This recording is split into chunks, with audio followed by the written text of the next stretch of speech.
오늘은 에베소서 1장부터 6장에 있는 말씀을 통해서 그러므로와 그러나가 있다라고 하는 제목으로 우리 함께 성경 대탐험 시작하도록 하겠습니다. 에베소서를 공부하기에 앞서서 에베소 교회가 어떻게 세워졌고 어떤 상황 속에서 누가 누구에게 왜 이 편지를 보냈는지 이런 걸 좀 살펴보면 어떨까 하는 생각이 들어집니다. 에베소 교회를 이해하기 위해서는 먼저 사도행전 18장 18절부터 19장 전체를 좀 읽어보면 여러분들이 에베소 교회가 이렇게 탄생이 되어서 이런 과정을 거쳐서 여기까지 왔구나 하는 걸 이해하게 될 텐데, 그 말씀에 근거해서 우리가 지도 하나를 좀 보겠습니다. 지도 2차 전도여행, 사도 바울의 2차 전도여행 지도를 이렇게 보면 바울이 2차 전도여행을 쭉 해서 아가야, 고린도에 머물다가 어디로 와요? 에베소로 오게 되는데, 저도 한번 여기 저 화살표 보시면 에베소가 저기 있습니다. 근데 에베소에 잠깐 들려서 바울이 복음을 전하려고 하는데, 회당에서 전하는데 받아들이는 사람도 있는가 하면 열렬하게 또 반대하는 사람도 있는 거예요.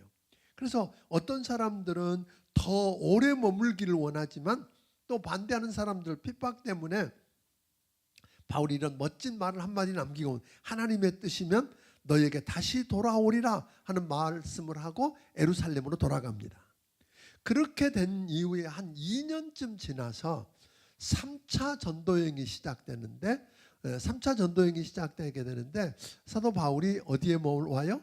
에베소에 와서 얼마 동안 머무르게 되느냐면, 처음에는 그 회당에서 말씀을 전하기 시작해요. 그런데 회당이 이제 사람들이 많이 모이니까 좁아지기 시작했고, 그렇게 모이는 것을 보면서 누가 유대인들이 시기하는, 그래서 반대하는 사람들 때문에 주변에 그 유명한 두란노 서원이라고 하는 걸 만들어요.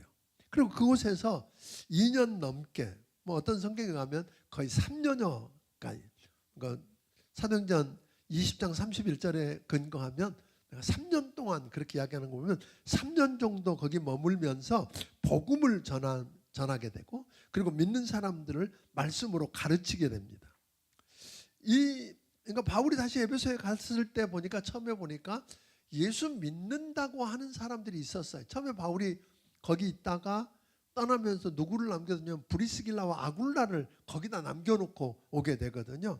그래서 다시 에베소에 돌아가 보니까 믿는다고 하는 사람들이 있는데, 물어보니까 뭘 몰라요?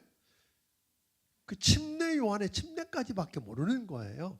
그래서 그들에게 복음을 쭉 소개하고 예수 이름으로 침례를 주었더니 그들에게 성령이 임하고 그들이 방언도 하고 예언도 하더라. 그래서 그때 한 12명쯤 되더라. 이 사람들이 소위 고린도 교회의 주축이 되기 시작하죠.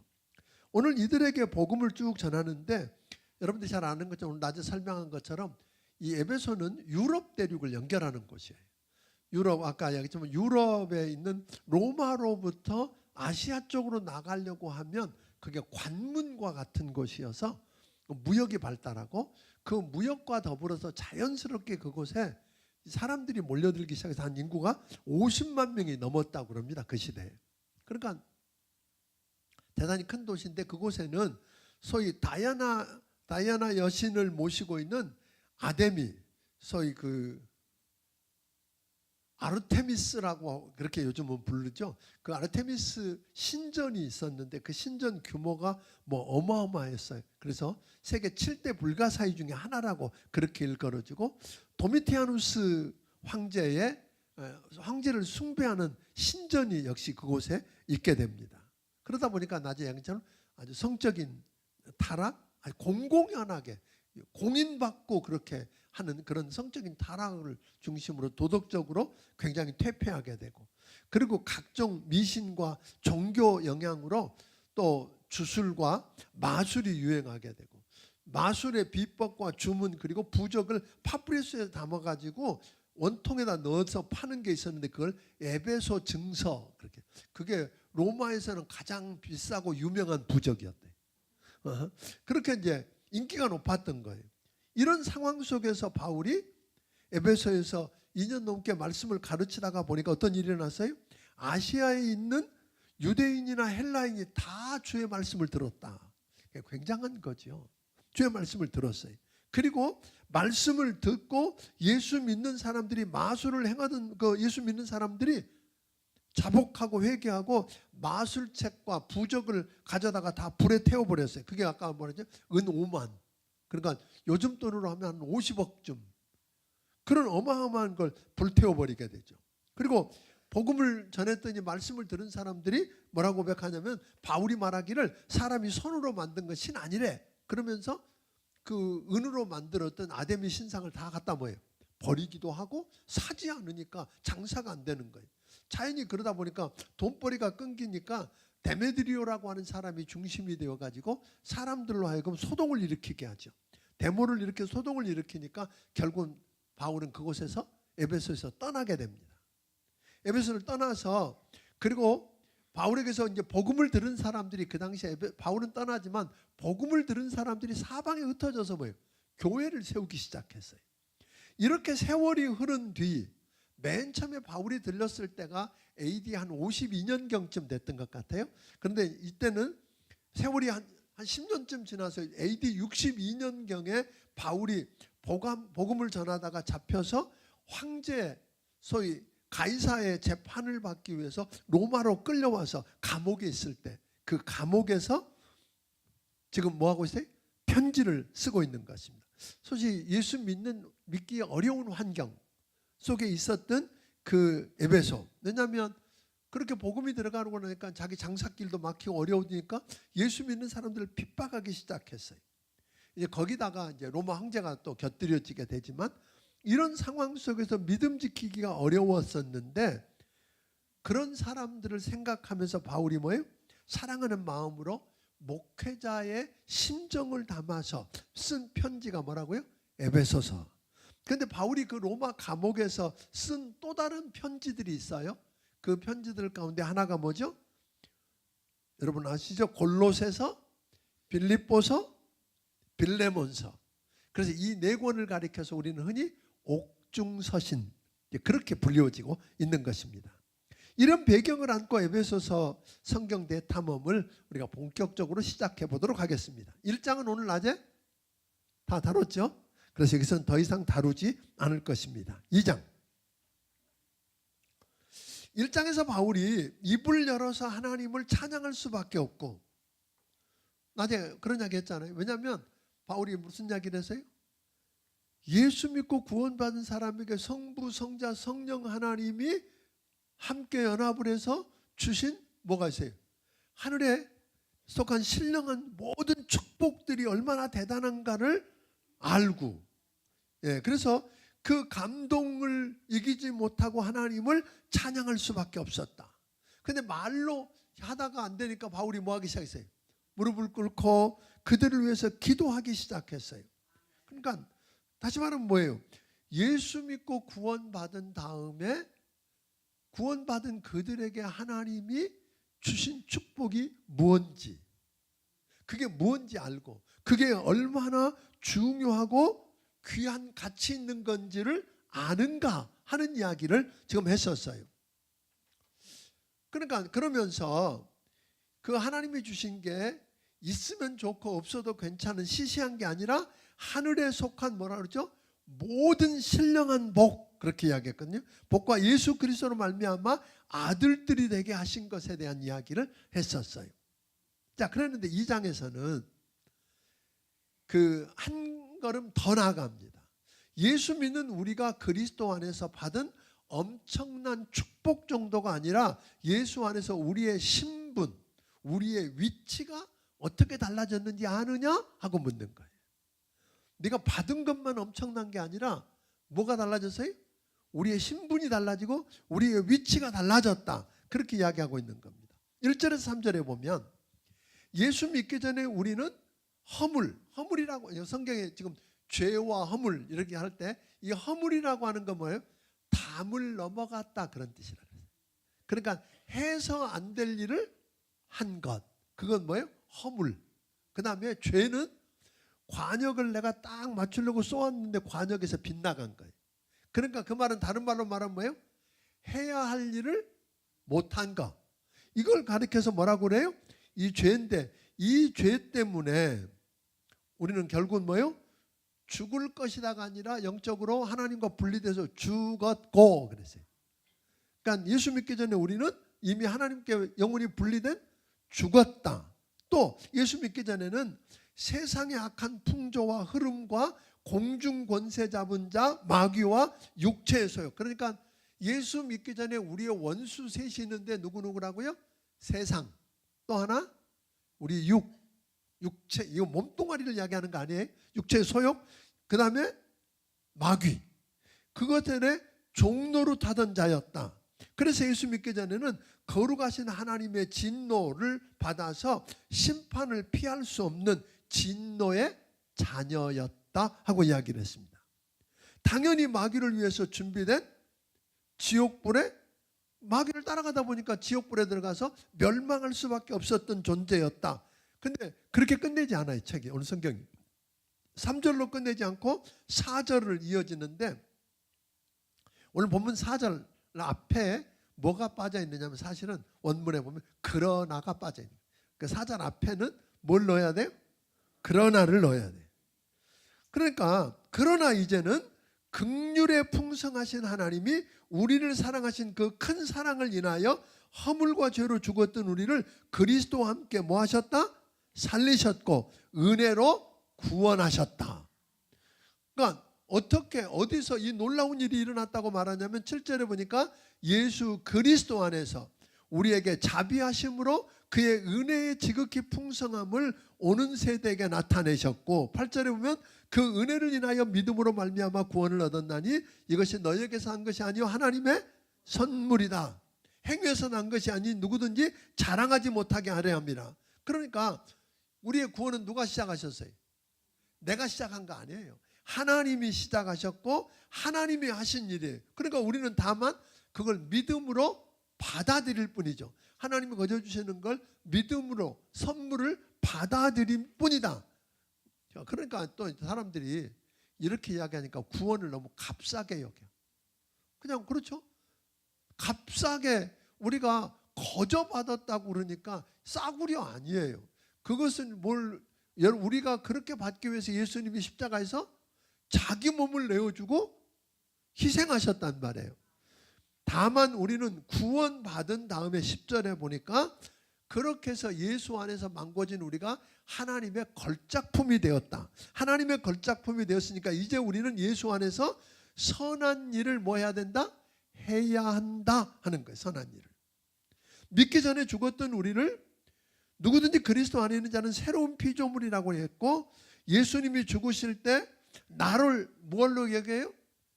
내가 예수 믿으면 예수 안에 있게 되잖아요. 그렇죠?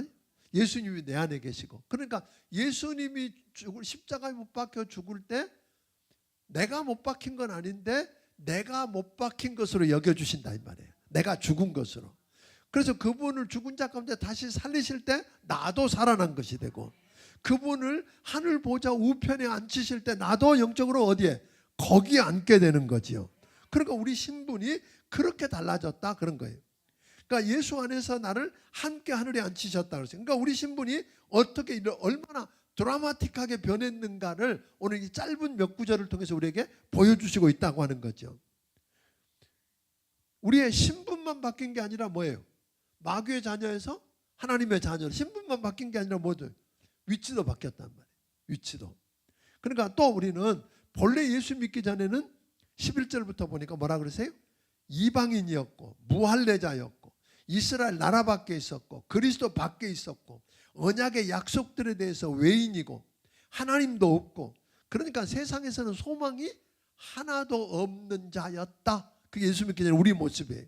그런데 죄 때문에 하나님과 사람, 사람과 사람, 사람과 자연 사이에 관계가 깨어져서 화평도 없고 원수로 살고 멀리 떨어져 있던 우리인데 이제는 전에는 그랬었는데 이제는 예수님이 오셔서 십자가로 원수된 걸 소멸하시고 막힌 담을 헐어 하나가 되게 하고 화목하게 하셨다. 그러니까 유대인과 헬라인이 예수의 피로 구속함을 받아서 새로운 공동체 그리스도인이 되고 한 교회가 됐다. 그렇게 이야기한단 말이에요. 그러니까 우리는 이제 더 이상 외인도 아니고 나그네도 아니고 오직 성도들과 동일한 한 성령 안에서 하나님의 권속, 하나님의 가족이 되었다고 이야기합니다. 그러면 어떻게 사람이 하나 될 수 있을까요? 예수 믿고 예수 안에서 새로운 피조물이 되고 하나님의 아들이 되며 같은 하나님을 같은 아버지라고 부르는 형제요 자매가 돼야 돼요. 먼저. 아멘. 하나 된다고 밥 같이 먹고 술 같이 먹으면 하나 될까요? 그런다고 하나 되지 않더라 이 말이에요. 그러니까 같은 예수님을 믿고, 그렇죠? 그래서 그것에 대한 이야기를 쭉 계속 하고 있는 거죠. 예수 믿고 예수 안에서 하나님과 화목된 자에게 하나님이 우리에게 부탁하신 것이에요. 예수 믿고 예수님이 십자가에서 피 흘리심으로 오늘 화목해 하는 일을 하신 그분이 화목함을 받은 우리에게 화목해 하는 말씀을 부탁하시고 화목해 하는 직책을 맡기셨다 그랬어요.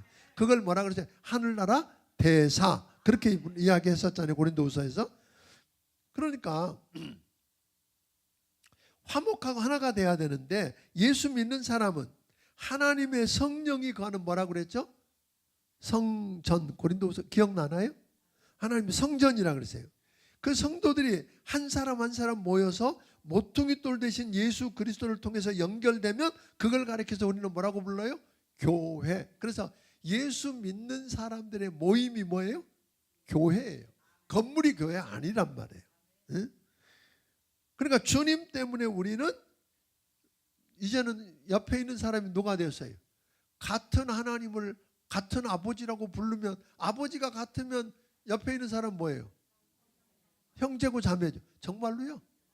근데 탕자에 비워보니까 형은 뭐라고 그랬어요? 동생이라고 안 그러고 뭐라고 불렀어요? 아버지 아들이래. 아버지의 아들. 여러분, 옆에 있는 그분이 형제고 자매라는 거 인정하십니까? 예. 주님 때문에 그런 거죠. 3장. 우리가 예수 안에서 그리스도로 말미암아 하늘에 신령한 엄청난 영적인 축복을 받았고 그리스도 안에서 영적인 신분과 위치가 어떻게 달라지는지를 알게 되었어요. 1장 2장을 통해서. 그런데 내가 예수 믿고 구원받아서 하나님의 자녀가 되고 그리스도 안에서 그 놀라운 축복을 받고 위치가 달라진 것으로 끝 아니라는 거예요. 위치가 달라졌기 때문에 끝난 게 아니라 그건 나 혼자 있는 건 아니라 그런 거예요. 왜냐하면 우리는 영광스러운 주님의 몸인 교회의 지체가 되었다. 이제는 교회가 나오는 거예요. 3장에는 하늘의 그 경륜이라고 그랬어요. 소위 하늘나라의 비밀인 교회 이야기라고 해요. 그러니까 유대인과 이방인 사이가 서로 얼마나 적대감이 있었는지 아시죠? 유대인들은 이방인을 사람 취급해서 안 했어요. 안 했어요. 개 취급했어요. 다르다 그랬어요. 그러니까 이방인, 저들은 천국 가지 못한다고 생각을 했었어. 그러니까 이방인과 유대인 사이에 두터운 벽을 예수님께서 십자가로 말미암아 허물어 버리셨어.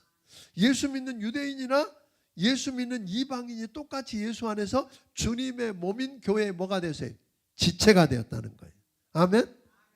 그러니까 이방인이었던 우리에게 하나님이 베푸르신 은혜가 얼마나 높고 크고 놀라운지 이걸 말하면서 하나님의 비밀로서의 교회, 하나님의 경륜으로서의 교회를 오늘 이야기하고 있습니다. 그러니까 바울은 그리스도의 일로 이방인을 위해서 옥에 갇힌 자 된 일꾼이다. 그렇게 자기를 소개하는데, 다시 말하면 예수 그리스도의 일로 이방인을 위해서 일하다가 뭐했다? 옥에 갇힌 일꾼. 여기서 일꾼이라고 하는 말을 재밌어요. 우리가 뭐 주의 종 그러면 높임말 같지만 그때 바울이 말하는 일꾼은 나는 하나님의 종이다. 이때 종은 뭐라 그랬어요? 배 밑창에서 노를 젓는 노예. 자유가 전혀 없는 노예. 그런 심정으로 이야기했던 거예요. 그래서 사실은 옛날에 그 목회자들은 여기다가 신부님들이 여기다 뭘 끼고 다니죠? 로만 칼라를 했어요. 그게 가끔 요즘 목사님들도 하고 다니는데 그게 뭐냐면 개목걸이요. 아니 진짜로 계목걸이라는 뜻이. 나는 그분이 끌고 가는 대로 간 사람이다. 그러니까 노예, 종이라는 그런 표로 사실은 처음에 시작했던 것을 우리가 알게 됩니다. 그러니까 바울은 하나님께서 하나님의 은혜로 베풀어 주신 특별한 섭리인 계시, 즉 은혜의 경륜을 저들에게 이야기해 주고 있습니다. 하나님께서 드러내서 특별히 알게 한 비밀이 무엇이라고 하느냐면 이방인들이 복음으로 말미암아 그리스도 안에서 기업에 오늘 우리 기업을 받고 또 함께 뭐가 되고 후사되고 함께 지체가 되고 함께 약속에 참여하는 자가 됐다. 유대인들에게는 있을 수도 없고 있어서도 안 된다고 생각하는 일이었어요. 그런데 바울은 이 비밀을 내가 뭐했다? 깨닫게 되었다. 그래서 바울은 이 복음을 위해서 세상에는 희망이 전혀 없던 저들에게 기쁜 소식을 전하기 위해서 뭐가 되었다? 하나님의 일꾼이 되었다. 그렇게 고백하고 있는 것입니다. 그러니까 우리가 삶의 의미도 알지 못하고 축복의 약속들 알지도 못하고 소망 없이 살아가는 저들에게 예수 믿기만 하면 자격 없는 이방인도 뭐가 된다? 하나님의 백성이 된다. 하나님의 자녀가 될 수 있다 하고 가르치는 게 이게 뭐예요? 비밀이었다는 거죠. 이 엄청난 보화를 선물로 받고 누리면서 신분이 바뀌어 살 뿐 아니라 주님의 몸의 지체로서 오늘 교회, 소위 교회 공동체에 참여할 수 있다고 하는 기쁜 소식을 전하는 일꾼이 된 것을 바울은 뭐라고 하냐면 특권이다 그렇게 이야기해요. 그러니까 주님의 종, 노예로서 일하는 걸 뭐라고 불러요? 특권이다. 여러분 교회에서 은사를 따라 하나님이 맡기신 그 일을 하면서 지겨워 이런 겁니까? 아니면 이걸 특권이라고 여기실 수 있겠습니까? 네? 특권, 여러분이 하는 그 일, 천사가 흠모하는 일, 천사에게도 안 맡기고 누구한테 맡겼어요? 여러분에게 맡기셨다. 그런 어떤 확신이 좀 있었으면 좋겠습니다. 그러니까 교회는 하나님의 비밀입니다. 그냥 비밀이 아니라 하나님의 영광스러운 비밀이라고 이야기했습니다. 건물이 교회가 아니고 예수 믿고 구원받은 여러분이 하나님의 교회입니다. 하나님은 교회를 통해서 세상을 구원하십니다. 그래서 교회가 세상의 희망입니다. 그러니까 하나님께서 하실 그 일들을 누구에게 맡겼다고요? 교회에게 맡겼어요. 교회는 주님의 몸입니다. 교회의 머리는 누구라고 그랬어요? 예수님이십니다. 그래서 누가 교회를 대적하고 건드리면 주님은 뭐라고 그러죠? 누구 건드리는 거다? 주님을 건드리는 걸로 아시고 주님이 나서셨어요. 바울이 교회를 핍박하고 예수 믿는 사람들을 잡아다 가두기 시작할 때 바울에게 나타나서 뭐라고 했어요? 주여 누구십니까? 나는 네가 핍박하는 예수다. 아니 언제 바울이 예수님 핍박했어요? 교회를 핍박했는데 예수님이 누구 핍박했다고 그래요? 나 건드렸다고 나서는 거예요. 그러니까 여러분 하나님이 우리가 지난번에 공부할 때 그랬잖아요. 하나님 예수 믿고 구원받아서 하나님의 자녀된 여러분과는 하나님의 뭐처럼? 눈동자처럼 믿기신다. 그러니까 여러분 건드리면 누구 건드린 걸로 알고? 하나님 눈동자 건드린 걸로 알고. 아멘도 안 해. 하여튼 이게 얼마나 놀라운 일인지. 아멘. 그런데 교회는 하나님의 비밀인 동시에 뭐예요? 하나님의 지혜이기도 하다고 말합니다. 하늘에 있는 천사들이 제일 관심 갖는 것은 그리스도의 죽음과 부활을 통해서 사람들이 어떻게 구원받고 복음이 전 세계에 전해질까 누가 궁금했다고요? 천사들이 궁금해서. 그런데 하나님은 이방인과 유대인이 복음을 들고 구원받아서 그리스도 안에서 교회의 지체가 되는 사건을 뭐라고 부르세요? 하나님의 비밀이다.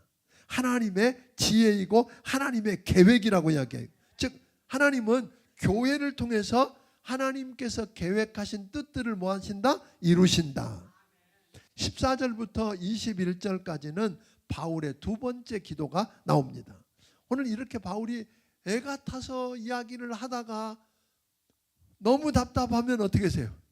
그냥 접고 기도했어. 접고 기도한 이야기예요.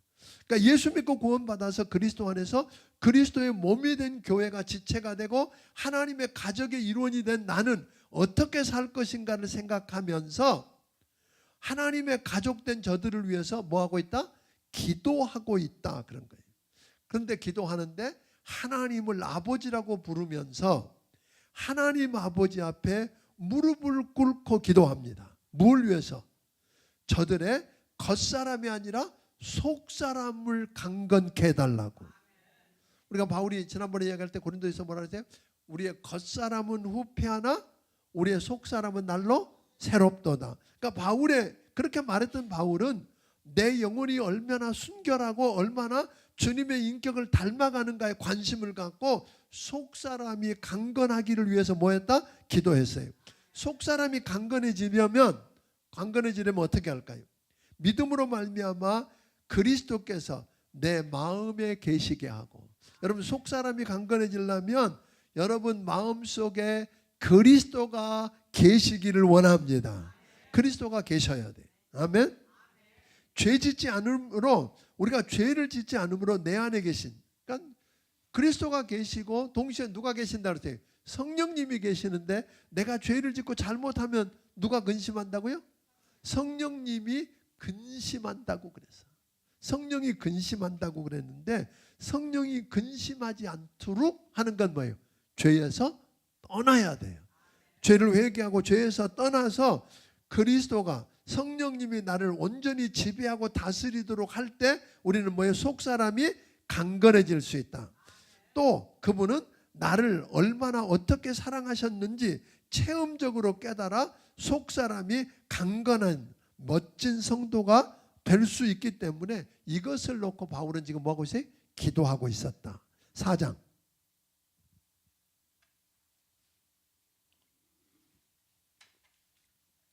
우리는 앞에서 유대인이나 헬라인이나 남자나 여자나 누구든지 예수 믿고 구원받으면 예수 안에서 예수님을 머리로 하고 있는 주님의 몸에 뭐가 되고? 지체가 되고 하나님의 권속이 된다. 권속은 뭐라고 그랬죠? 하나님의 가족이 된다 그랬어요. 그렇다면 어떻게 다른 배경 속에 살던 모든 것이 다른 그리스도인들이 서로 사귐을 가지고 하나가 될 수 있는가 하는 이야기를 4장에서는 이야기하고 있습니다.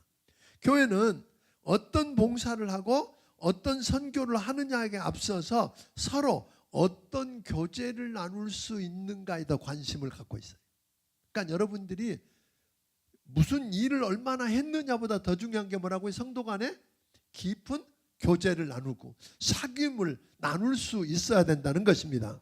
바울은 인간들의 모든 장벽을 허물고 하나님의 가족이 되게 하신 분이고 주님의 몸의 지체가 되게 하신 주님께 붙잡혀서 주님의 복음을 전한다고 하는 이유로 갇힌 자 된 자로서 너희가 부르심에 합당하게 행하라고 권면한다. 그러니까 여러분 바울이 지금 갇힌 자가 자기 밝히고 있잖아요. 바울이 내가 지금 옥에 갇혀서 너희들이 부르심에 합당한 삶을 살았으면 좋겠다 하고 권면합니다. 그러니까 여기 무슨 이야기냐면 합당한 삶을 살아가는 교제의 삶을 저들에게 지금 부탁하고 있는 겁니다. 교제할 때 중요한 덕목을 2절에서는 이렇게 이야기합니다. 2절을 한번 읽고 넘어가겠어요. 자, 시작. 모든 겸손과 온유로 하고 오래 참음으로 사랑 가운데서 서로 용납하고. 자, 이거 한번 여러분 다시 보면 겸손, 온유, 오래 참음, 그 다음에 뭐예요? 사랑 가운데 서로 용납하는 것. 그러면 여러분과 교제하는 성도들 사이에 그 교제가 깨졌다면, 여러분들 사이에 교제가 깨지거나 관계가 서먹해졌다면 분명히 이 중에 하나가 걸렸을 거라는 거예요. 교제가 깨졌다면 분명히 겸손하지 못했거나 온유하지 못했거나 오래 참지 못했거나, 그렇죠? 또 서로 사랑으로, 즉 좋은 것 나쁜 것 있는 그대로, 있는 모습 그대로 사랑으로 서로 용납해 주지 못했거나, 그렇지 않은가요? 그러니까 여기에 걸린다는 이 덕목이 이유가 없어요. 그러니까 우리는 어떻게 하라? 평안에 매는 줄로 성령의 하나 되게 하신 것을 힘써 모아라? 지키라. 이미 하나 되게 하셨어. 성령으로. 아멘. 그러니까 하나 되게 해주세요 하고 기도하는 건 그 좋은 기도는 아니야 사실은. 이미 하나 되게 하셨으니까 하나 되게 하는 걸 뭐 하는 노력을 해야 돼요? 지키는 노력을 하라는 거예요. 이미 하나 된 거예요. 그렇죠? 같은 하나님을 아버지로 모시고 하나 된 거예요. 그러니까 하나 됐으니까 어떻게 해야 돼요? 하나 된 것을 지키라고 오늘 이야기하는 겁니다. 하나님이 이미 하나 되신 것을 깨지 말라고 이야기하는 거예요. 왜냐하면 예수 믿고 그리스도 안에서 형제요 자매가 된 우리는 한 몸에 속해 있고 한 성령을 소유하고 있고 한 부르심을 받았고 한 주님을 모시고 있고 같은 믿음을 갖고 있고 한 신앙 고백을 하고 침례를 받았고 같은 아버지를 모시고 있으니까 뭐 해야 된다? 하나가 되어야 한다. 그러니까 교제를 깨면 돼요, 안 돼요? 안 되는 거예요. 이유 없이 어떻게 해야 돼요? 우리는 하나 돼야 돼. 아멘? 하나 돼요. 그러려면 아까 겸손해야 되고, 그죠? 온유해야 되고, 오래 참아야 되고, 있는 모습 그대로 다 사랑으로 받아들이고 뭘 해야 돼요? 용납해야 돼요. 용납해. 예. 각 사람에게 그리스도의 선물의 분량대로 성령을 통해서 은혜를, 즉 은사를 주셨어요. 그리고 각 사람에게 성령께서 직임을 맡겨주셨어요. 그러니까 우리 몸은 지체가 여러 지체를 위해서 서로 여러분 우리 몸의 지체 한번 보세요. 어떤 지체든지 자기를 위해서 일하는 지체 있어요? 없어요? 없어요. 손이 손을 위해서 일해요? 발이 발을 위해서 일해요? 안 그래. 서로 다른 지체를 위해서 일해요. 그러니까 우리도 다른 지체를 위해서 일하듯이 섬김으로 교제해야 된다. 그러니까 나를 위해서가 아니라 내 중심이 되면 우리 지체 가운데 자기가 중심이 있는 거 있어요? 내가 손으로 안 가져다 주면 내가 먹나 봐라. 나 오늘부터 파업. 내가 먹냐? 그래 손이 그래. 내가 먹냐? 네가 먹지. 그리고 손으로 안 갖다 주면 못 먹잖아요. 못 먹고 굶으면 어디가 힘이 없어요? 입만 힘 없지. 입은 살아있어. 근데 어디가? 손 올릴 힘도 없어 이제. 그러니까 결국 그런 거예요. 자기를 위해서 있지 않아. 다 그런 것처럼 우리도 하나님이 나를 위해서 있으라고 한 존재가 아니야. 그러니까 우리는 뭐예요? 손 두 개인 이유. 하나는 너를 위해서 살지만 하나는 남을 위해서 하라고. 그러니까 우리가 도와야 돼. 서로 섬김으로 교제를 여러분 감당하기를 바랍니다. 고린도전서 12장과 로마서 12장, 그 다음에 에베소서 4장과 베드로전서 4장에 뭐가 나와요? 은사와 직분, 은사가 쭉 나와요. 여기서는 이 직분에 대한 이야기를 하는데 사도, 선지자, 복음 전하는 자, 그리고는 교사와 목사는 이 교사, 목사가 따로 있는 게 아니에요. 목사는 뭐가 돼야 돼요? 가르치는 교사여야 해. 그러니까 목사인데 나는 못 가르친다 그러면 목사하지 말아야 돼. 그런 이야기예요 사실은. 목사와 교사는 한 사람이에요. 그리고 그 외에는 많은 직분들을 주셨어요. 그러니까 하나님께서 예수 믿고 교회의 한 지체가 되었을 때 그 중에 한 부분을 맡도록 그것이 무슨 일이든 무슨 직임이든 나에게 맡겨주셨다. 여러분 믿으세요? 여러분이 예수 믿고 구원받는 순간 성령이 임하고 그때 여러분에게 나에게 뭐예요? 뭘 주신다고요? 은사를 하나씩 주셨어. 아멘? 나한테는 안 주셨다. 그런 거 없어. 반드시 주셨어. 여러분 아니면 안 되는 거. 그러니까 여러분이 안 움직이면 퍼즐 한 조각이 완성이 안 돼. 그러니까 여러분이 나 할 일을 안 하고 가만히 있으면 우리 교회는 뭐가요? 미완성이 돼요. 장애 교회가 돼. 그러니까 여러분들이 그걸 기억했으면 좋겠어요. 맡기신 것이 있다. 그러니까 하나님이 내게 맡겨주신 그 은사를 가지고 섬겨야 할 순교 현장, 그 은사를 가지고 내가 어디에서 섬길까 하는 순교 현장에서 성실하고 충성스럽게 머물면서 책임을 다할 때 교회는 교회다운 교회가 되고 교회다운 아름다움을 유지하고 성도 간의 아름다운 교제를 나누게 될 것이다. 왜 주신 은사를 가지고 교제를 제대로 나누기를 원하실까요? 우리가 그런 은사를 주신 이유는 뭐냐면 첫째로 성도를 온전하게 하고 성도를 온전하게 한다는 말은 성도를 구비시키고 봉사의 일을 하게 하고 그리스도의 몸을 세워가기 위해서 우리에게 은사를 주신 거예요. 그러니까 주신 은사 가지고 이런 거 안 하고 딴짓하면 그건 안 맞는 거예요. 그래서 결국 우리가 다 하나님의 아들을 아는 것과 믿는 일에 하나가 되어서 그리스도의 장성한 분량에 이르기까지 개인적으로 성숙해야 돼. 그 은사를 통해서 활용함으로 나도 성숙하고 주변에 있는 사람도 뭐하게 만들어요? 성숙하게 만들어야 돼요. 아멘. 예. 바울은 17절부터 24절을 통해서 우리가 서로 깊은 교제를 나누며 하나가 되되 거룩한 연합을 부탁하고 있는 것입니다. 예수 없는 이방인, 즉 옛사람의 상태와 이방인의 삶이 어떻게 타락해서 행악하게 되는가를 우리에게 이야기하고 있습니다. 첫째로 마음이 허망해진답니다. 사람들은 잘 살기 위한 수단과 방법을 많이 개발하지만 인간의 삶의 목적과 목표를 제시하는 데는 보통 서투릅니다. 그러니까 마음이 허망해지면 총명이 어두워지고 마음이 굳어지고 그러면 하나님의 생명에서 떠나서 감각이 없어지고 자연스럽게 자신을 방탕에 내버려 두게 되고 그러면 더러운 것을 욕심으로 행하게 되고 갈 때까지 가더라 그런 거예요. 그러니까 예수가 없고 성령이 없으며 하나님 없는 자들의 삶의 모습을 쭉 이야기했어요. 그러나 예수님께 초점을 맞추고 예수님을 배우기 시작하면 예수님을 구주와 주님으로 만나게 되면 우리의 삶은 변화가 찾아온다. 유혹과 욕심을 따라 썩어져가는 구습을 따르는 옛사람을 벗어버리고 하나님을 따라 의와 진리와 거룩함으로 지으심을 받은 새 사람을 입게 됩니다. 그러면 이웃과 더불어서 참된 걸 말하게 되고 분을 내도 오늘 죄짓지 않게 되고 해가 지기 전에 분을 풀고 마귀에게 틈을 주지 않게 되고 도둑질하는 대신에 자기 손으로 수고하고 구제하고 선한 일을 하게 되더라.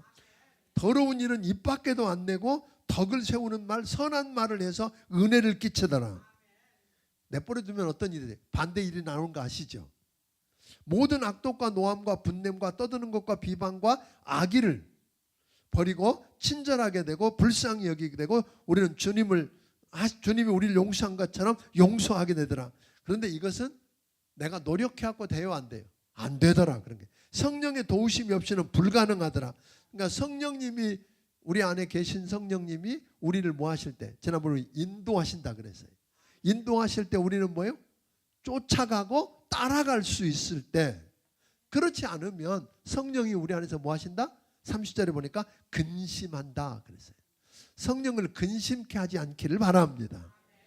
그렇게 하지 않고 성령이 인도하시고 오늘 그럴 때 따라가고 쫓아가는 즉 그 삶을 뭐라 그래요? 성령 충만하면 그러면 능히 이기고 새 사람으로서 승리할 수 있더라 하고 이야기합니다. 5장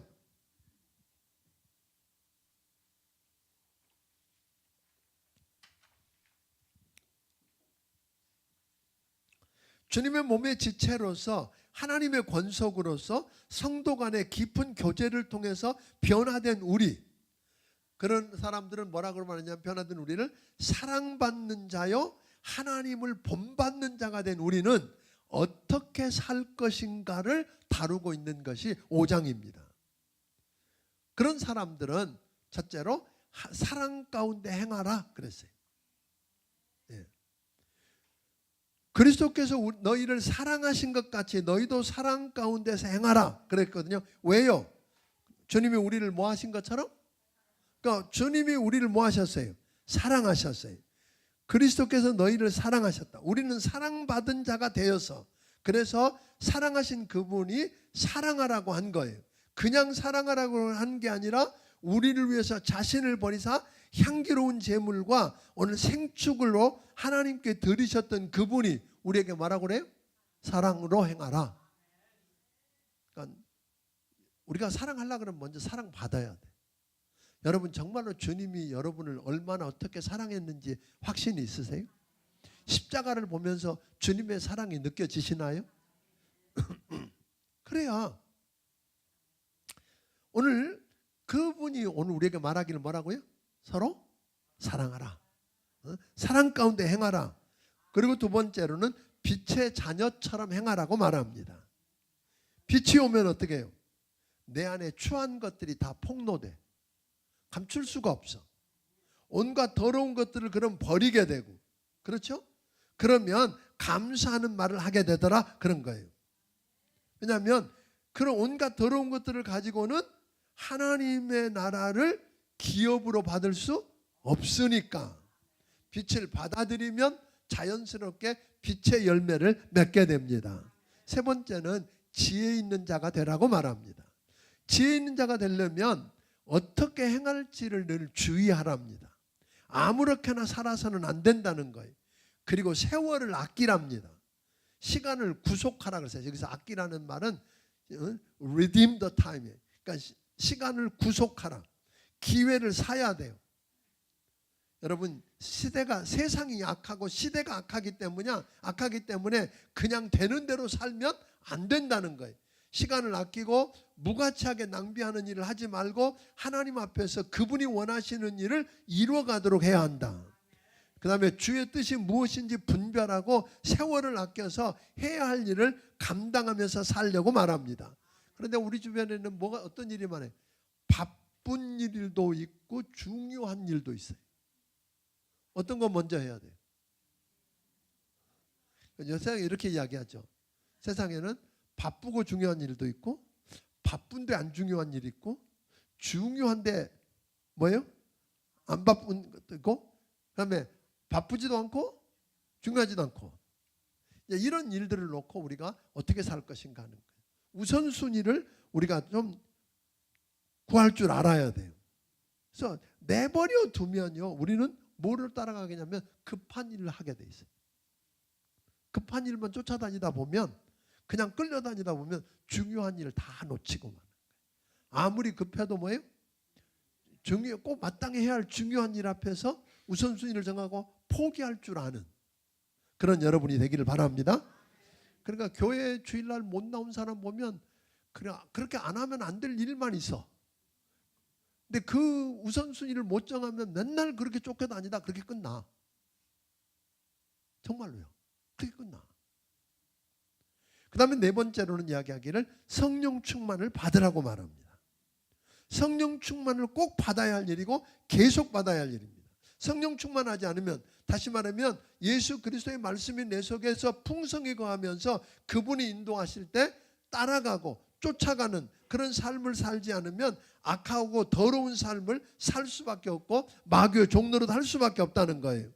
사랑하면서 빛 가운데 행하고 지혜롭게 살기를 원한다면 뭘 해야 돼요? 성령 충만을 받아야 합니다. 그럼 성령 충만하다는 게 막연한 건가? 아니에요. 성령 충만하다는 말은 특별한 영적 현상이 아니에요.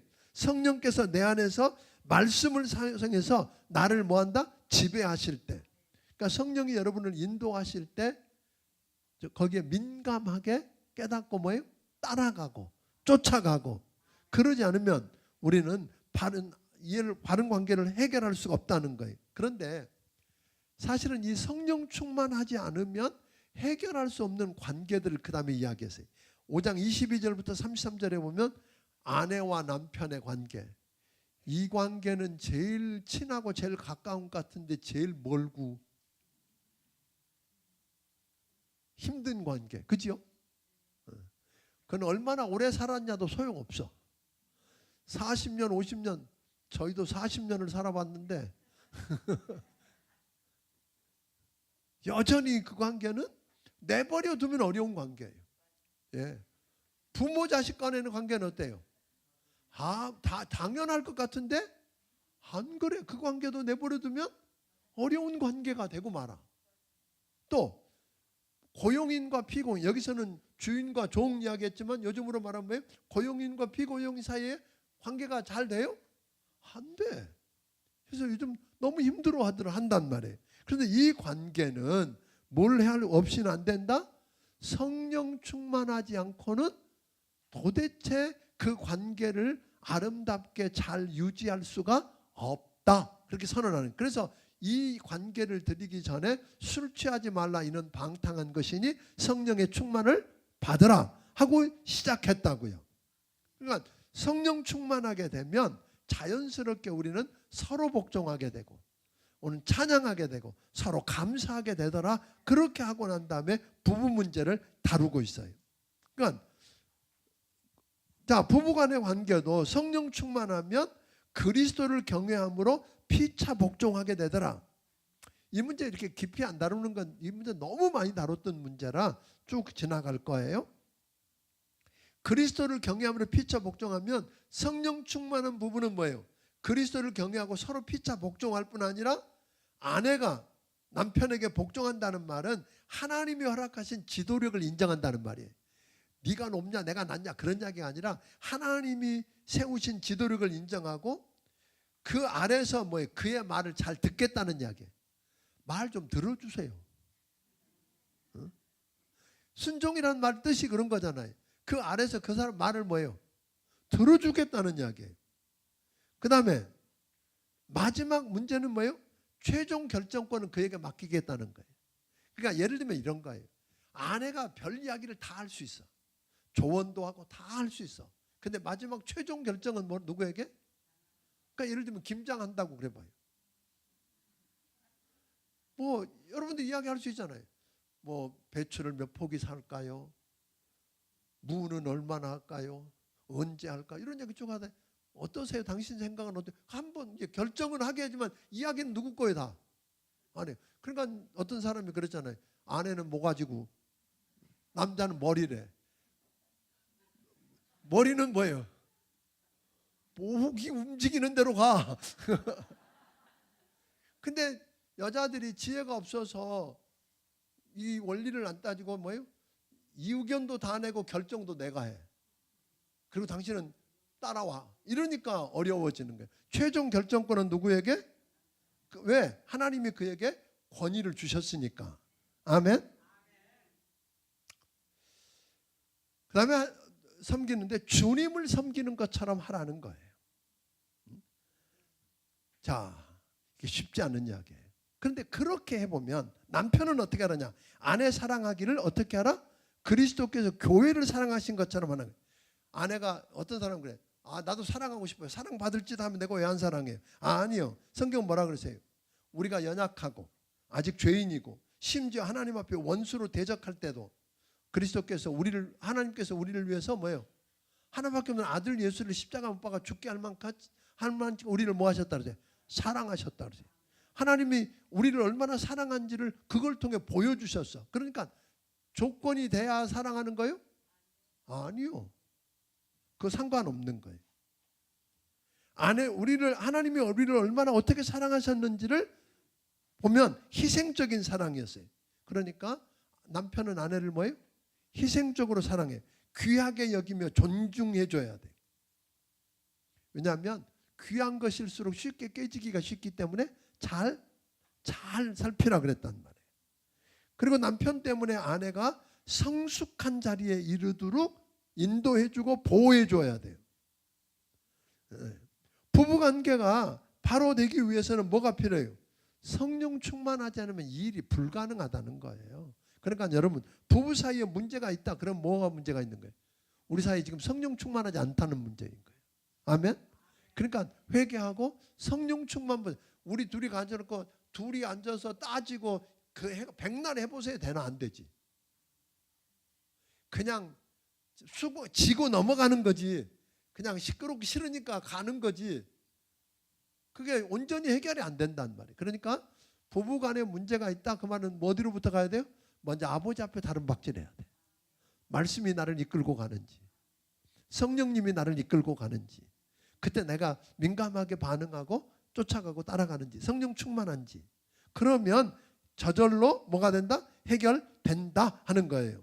6장에 가면 부모와 자녀 관계를부터 시작하고 있어요. 부모 자식 간의 관계 다 해결된 것 같아.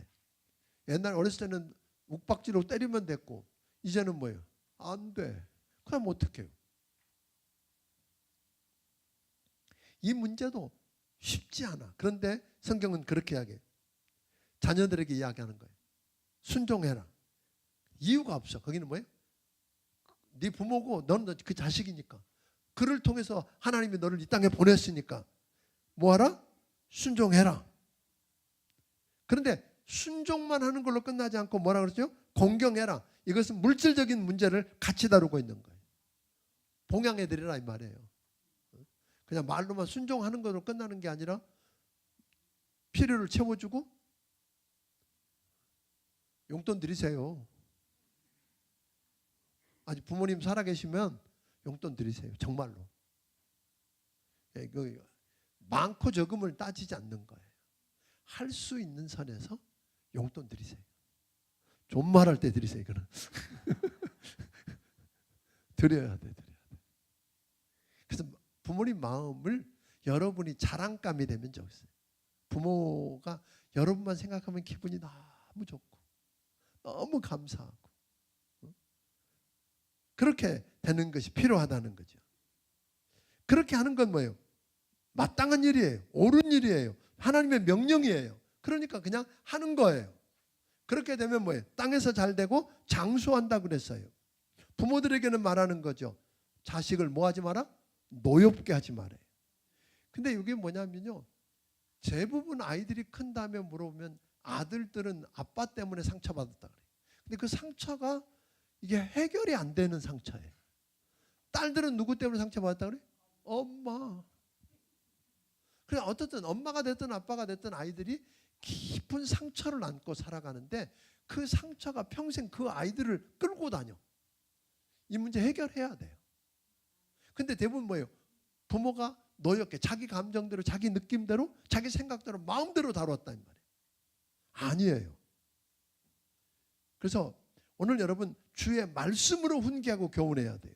그 다음에 좋은 본이 돼야 돼요. 내가 이렇게 사는 거야. 아빠처럼 사는 거야. 엄마처럼 사는 거야. 라고 이야기할 수 있어야 되는데 근데 이게 마음대로 돼요? 안 돼.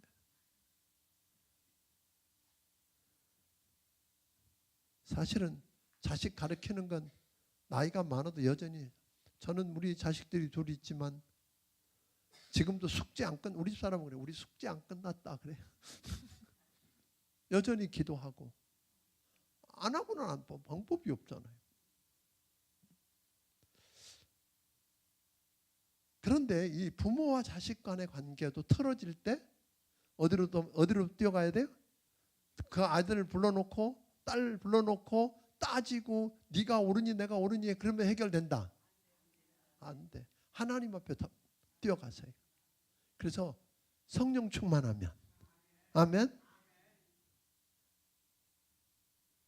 네, 생각해 보면 하나님 아버지가 우리한테 어떤 게 했는지 생각해 보면 자식들한테 어떻게 해야 될지 다 알아. 조금 해놓고 우리는 다 한 것처럼 막 그렇게 이야기하는데 그렇지 않을 수 있어요. 그 다음에 종과 상전 이야기를 했어요. 요즘은 피고용인과 고용인의 관계로 이야기할 수 있을 텐데 종들은 육체의 상전에게 순종하기를 죽게 하듯 하고 누구에게 하듯? 죽게 하듯 성실하고 두려운 마음으로 하되 눈가림으로 하지 말고 마음을 다해서 하래. 이게 여러분들이 직장에서 이렇게 일하면 어떻게 될까요? 인정 못 받을 사람이 하나도 없어. 인정 못 받을 사람이. 근데 상전들에게는 뭐라 그래요? 위협과 공갈을 그치라 그랬어요. 그러니까 말로는 아는데 이게 공갈이 많아. 왜냐하면 네 위에도 상전이 있다? 그런 거예요. 네가 사장이고 제일 높다고? 아니야. 네 위에 네가 진짜 사장 아니고 진짜 사장은 나다? 하나님이 내 거다? 그러니까 네 위에도 상전이 있는 것처럼 그렇게 이야기하거든요. 그러니까 마음대로 아무렇게나 해도 된다고 말하지 않아요.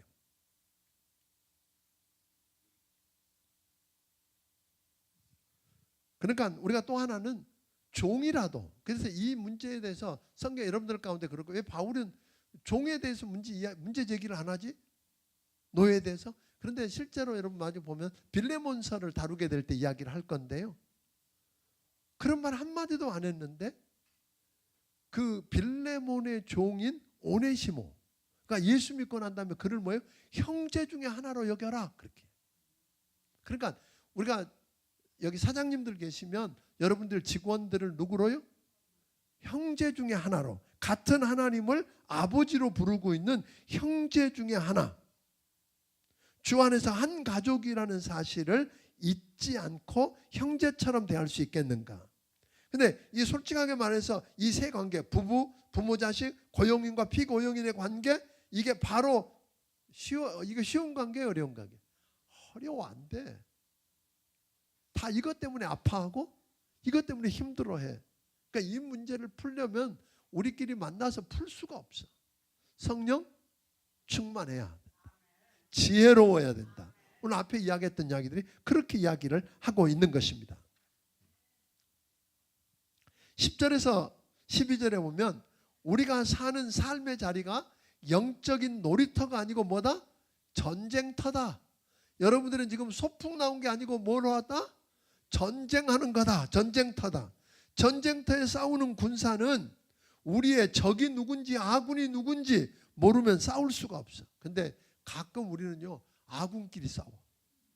누가 적인지 모르고 교회에서 싸우는 거 보면 적인지 아군인지도 몰라. 여러분, 우리는 뭐요? 아군. 우리의 적은 아까 시간에 뭐라 그랬어요? 적은 마귀와 세상과 우리의 육체의 소욕이라고 했어요. 그런데 누구를? 옆에 있는 형제를 적으로 알고 싸우니까 문제가 되는 것입니다. 근데 우리의 적은 누구예요? 마귀예요, 마귀. 이 마귀라는 놈의 말 뜻부터 데블이라고 하는 건 사이에다 던졌다 그런 뜻이에요. 그러니까 마귀가 하는 일은 뭐예요? 늘 이간시키고 관계를 단절시키고 그런 거예요. 뭘 통해서? 참소해, 거짓말을. 그 마귀의 일은 거짓의 아비예요. 그 거짓말 잘하는 배우에 누가 있어요? 마귀가 있어. 사람들을 자꾸 이간시키고 사람들을 자꾸 단절시키게 만드는 배우에 누가 있어요? 마귀가 있는 거예요. 우리 속지 말아야 돼요. 우리를 미혹해서 배후에서 조종하고 관계를 깨트리는 마귀의 존재를 우리는 인정해야 되고, 그 마귀가 부리는 누구를? 귀신들, 마귀들은 아니에요. 마귀는 대장이에요, 대장. 사탄이라고도 하고 예뱀이라고도 하고 용이라고도 부르는 마귀는 하나. 그게 대장이요. 하나님처럼 되려다가 쫓겨난 대장이에요. 그런데 누가 있어요? 귀신들이 있어. 마귀가 부리는 졸개들이에요. 마귀의 졸개들이 뭐예요? 귀신들이에요. 근데 우리가 마귀와 싸워서 이길 수 있어요, 없어요? 못 이겨. 마귀는 능력이 있어. 하나님 같지는 않지만 능력이 있어. 그러니까 마귀를 내가 싸워서 이기려고 하면 큰일 나요. 혼자 나가 싸우면 그들을 무찌를 방법이 없어요. 그래서 10절에 뭐라고 했어요? 주 안에 있어야 된다. 여러분이 주 안에 있으면 누가 보호해요? 하나님이 보호하시는 거예요. 주 안에서 뭘 해야 돼요? 하나님의 능력을 구하기를 바랍니다. 그리고 또 하나 뭐예요? 전신갑주로 무장해야 돼요. 14절부터 17절에 보니까 진리의 허리띠, 의의 흉배, 평안으로 예비한 신, 그리고 믿음의 방패, 성령의 검, 곧 하나님의 말씀. 이것들로 뭐예요? 무장을 해야 된다는 거예요. 무장을 하지 않으면 안 된다. 이것들을 다 무장을 해도, 이 무장 설명은 오늘 안 할 거예요. 이것들을 다 해도 그것들이 바로 연결되어서 기능을 하도록 하려고 하면 그 싸움이 내 싸움이 아니라 하나님의 싸움이 되면 어떨까요? 근데 하나님의 싸움을 내가 짊어지고 내가 싸우려고 그러지. 내 싸움이 아니라 누구 싸움이? 하나님의 싸움이 되게 하는 것. 그게 뭘까요? 기도. 그래서 성령 안에서 무시로 기도와 간구를 하라 그랬단 말이에요. 아멘. 여러분, 기도할 수 있기를 주의 이름으로 축원합니다. 그러니까 우리가 전쟁을 하되 물론 적이 누군지도 알고, 그렇죠? 우리가 그래서 무장도 하고 하더라도 예수 안에서 있어야 되고 그리스도 안에 있어야 되고, 그 다음에 기도를 통해서 그분의 능력이 나타나고, 그 다음에 그 싸움이 내 싸움이 아니라 누구 싸움이? 하나님의 싸움. 하나님이 나서시는 싸움이 되게 하는 것. 그게 뭐라고요? 기도. 그래서 기도할 수 있기를 부탁을 드립니다. 그러면 우리는 영적 전쟁에서도 뭐 할 수 있다? 승리할 수 있다. 그리고 바울은 마지막으로 나를 위해서 기도해 달라 하고 부탁을 해요. 여러분, 기도 부탁을 할 수 있어야 돼요. 그죠? 여러분 기도 부탁할 수 있는 동역자가 있으세요? 교회 안에 우리 기도사역부도 있고 중보기도 팀도 있고 다 하지만 그냥 목장 안에서든 주변에서 여러분의 문제를 솔직하게 끄집어내놓고 기도해달라고 요청할 수 있어야 돼요. 근데 바울은 기도 요청을 했어요. 근데 무슨 기도를 요청했을까요? 나 빨리 감옥에서 빠져나가게 해줘. 나 여기서 죽겠어. 그런 기도한 게 아니라 바울은 뭐라 그러세요? 오늘 말씀을 주셔서 담대하게 복음의 비밀을 말할 수 있게 해달라고 기도해달래. 왜냐하면 바울은 감옥에 갇힌 것을 억울하게 당한 일이라고 생각하지 않았어요. 하나님이 뭐 하려고? 복음의 비밀을 전해서 구원해야 될 자들이 있길래 하나님이 나를 여기 보내셨다. 그러니까 감옥에 있는 거나 감옥에 있느냐 감옥 밖에 있느냐 이건 문제가 되지 않았다는 거예요. 오히려 감옥 때문에 빌립보서 공부할 때 보게 되면 알지만 복음의 진보가 됐다. 그래서 그가 뭐라고 그러죠? 오히려 로마에 있는 시위대, 소위 말하면 황제의 시위대에 복음이 들어가서 황제의 가족들까지 죽게로 돌아오는 일이 일어났다는 거예요. 그러니까 하나님께서 쓰시는 방편으로 알면 그곳에 가서 원망하고 불평하면서 무너지지 않고 승리할 수 있다는 거예요. 아멘. 그래서 그런 문제들을 놓고 지금 이야기하고 있는 것입니다. 그러면서 감옥에 있는 그가 감옥 밖에 있는 에베소 교회 성도들을 위로하고 격려하고 축복하는 것으로 마치고 있습니다. 야, 지금 기가 막히잖아요.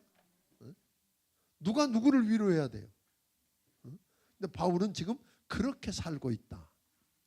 오늘까지만 이렇게 좀 길어졌고요. 왜냐하면 장수가 너무 많아. 다음 주는 4장밖에 안 돼. 그래서 다음 주는 좀 빨리 끝날 거예요. 주님 앞에 10의 1조와 건축의 물, 감사의 물 드린 손길들이 있습니다. 우리 같이 기도하겠습니다.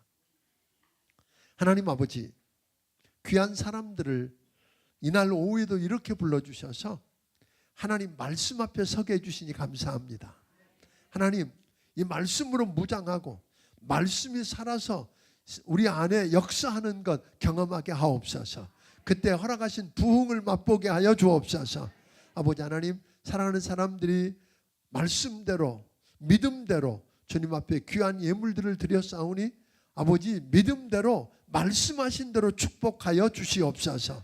승리를 원합니다. 예수님 이름으로 기도합니다. 아멘.